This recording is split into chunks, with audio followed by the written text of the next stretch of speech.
ಆಸ್ತಿ ನೋಂದಣಿಗೆ ಇನ್ಮುಂದೆ ತಾಪತ್ರಯ ಇರೋಲ್ಲ. ರಾಜ್ಯದಾದ್ಯಂತ ಎನಿವೇರ್ ನೋಂದಣಿ ವ್ಯವಸ್ಥೆ ಜಾರಿ.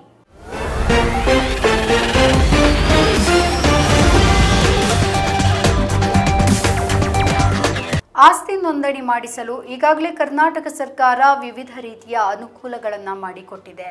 ಇದಾಗಿಯೂ ಕೂಡ ಕೆಲವು ಸಂದರ್ಭಗಳಲ್ಲಿ ಈ ವ್ಯವಸ್ಥೆ ಕೆಲವರಿಗೆ ಅನಾನುಕೂಲ ಉಂಟು ಮಾಡಿದೆ.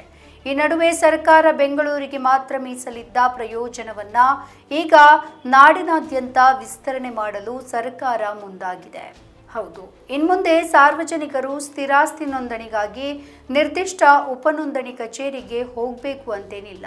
ಯಾಕಂದ್ರೆ ರಾಜ್ಯದಾದ್ಯಂತ ಎನಿವೇರ್ ನೋಂದಣಿ ವ್ಯವಸ್ಥೆಯನ್ನ ಜಾರಿ ಮಾಡಲು ಸರ್ಕಾರ ಎಲ್ಲಾ ರೀತಿಯ ತಯಾರಿಗಳನ್ನ ಮಾಡಿಕೊಂಡಿದೆ. ಈ ಮೂಲಕ ನಿಮ್ಮ ಊರಿನ ಸಮೀಪದಲ್ಲೇ ಕಚೇರಿಯನ್ನ ನೀವು ಆಸ್ತಿ ನೋಂದಣಿಯನ್ನ ಮಾಡಿಕೊಳ್ಳಬಹುದಾಗಿದೆ. ಎನಿವೇರ್ ನೋಂದಣಿ ವ್ಯವಸ್ಥೆ ಬೆಂಗಳೂರಿನಲ್ಲಿ 2011ರಿಂದಲೂ ಕೂಡ ಜಾರಿಯಲ್ಲಿದೆ.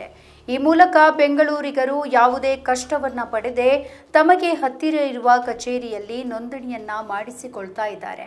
ಇದರಂತೆ ಈಗ ಈ ವ್ಯವಸ್ಥೆ ರಾಜ್ಯದಾದ್ಯಂತ ಜಾರಿಯಾಗಲಿದ್ದು ಜನರಿಗೆ ವಿವಿಧ ರೀತಿಯಲ್ಲಿ ಪ್ರಯೋಜನಕಾರಿಯಾಗಿದೆ. ಇನ್ನು ಬೆಳಗಾವಿ, ತುಮಕೂರಿನಲ್ಲಿ ಪ್ರಾಯೋಗಿಕವಾಗಿ ಜಾರಿ ಮಾಡಲಾಗಿದೆ. ಬೆಂಗಳೂರನ್ನ ಹೊರತುಪಡಿಸಿದ್ರೆ ನಂತರದ ಸ್ಥಾನದಲ್ಲಿ ಈ ವಿಭಾಗದಲ್ಲಿ ಅಗತ್ಯ ಎನಿಸುವ ಜಿಲ್ಲೆಗಳಾಗಿ ಬೆಳಗಾವಿ, ತುಮಕೂರು ಮುಖ್ಯವಾಗಿದೆ. ಅಂದರೆ ದಸ್ತಾವೇಜಿನ ಸ್ವರೂಪ, ನೋಂದಣಿ ಸಂಖ್ಯೆ ಪ್ರಮಾಣ, ಸ್ವತ್ತಿನ ಸ್ವರೂಪ, ಸ್ವತ್ತಿನ ಮೌಲ್ಯ ಸೇರಿದಂತೆ ವಿವಿಧ ಮಾನದಂಡಗಳಲ್ಲಿ ಈ ಜಿಲ್ಲೆಗಳು ಹೆಚ್ಚಿನ ಉಪನೋಂದಣಿ ಕಚೇರಿಯನ್ನ ಹೊಂದಿದೆ. ಅದರಂತೆ ಇನ್ಮುಂದೆ ರಾಜ್ಯದಾದ್ಯಂತ ಜನರು ತಮಗೆ ಇಷ್ಟ ಬಂದ ಕಚೇರಿಯಲ್ಲಿ ನೋಂದಣಿಯನ್ನ ಮಾಡಿಸಿಕೊಳ್ಳಬಹುದಾಗಿದೆ.